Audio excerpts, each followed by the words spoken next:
امروز هنرمندان در همین شبکه‌های فیسبوک و اینستاگرام و یک چند ادنا کلاس میگوییم همین وابسته به همین داغ زندگی، داغی که امروز برای ملت تاجیک، نه تنها برای ملت تاجیک، برای دنیا آمده است، کوشش کرده ایستادیم که یک سهم خود را گذاشته باشیم با سرودهای نو و تازه خود و کوشش کنیم که سرودهایی که در وصف پرمضمون باشد و مردمی که امروز در شبکه‌های اجتماعی امروز فعالیت یعنی تماشا میکنند باید ما رو تماشا کنند و باز دلشون به این زندگی گرم شود. کوشش کنیم که به همدیگر مهربانی کرده سخنهای خوب گفته باشیم. مقصد ما امروز سراینده همین است که سرودهای خوب پیشنهاد کنیم و مردم در خانه نشینند تا از همین چیز، از همین سرودهای ما لذت برند. از همه مردم تاجیک، از همه مردم خواهش میکنم که در خانه نشینند و ما کوشش میکنیم که سرودهای خوب و سرودهایی که امروز به همین زمان و به همین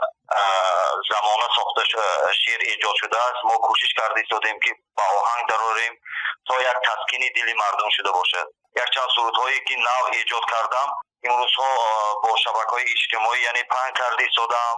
هنرمند آن وقت میتواند که در دل مردم جا شود که در روزهای وزمینی در برش باشد و دل آنها را تسخیر کرده باشد. طبیبان ما امروز زحمت کشته ایستادند، باید هر یکی ما سهمگزار باشیم برای ملت خود، برای سلامت داشتن جامعه خود. تاجیک و تاجیکستانی باید سهمگزار باشد. در خانه نشستن هم علاقه این یک سهم خود را گذاشتن برای همین پیشگیری بیماری می باشد.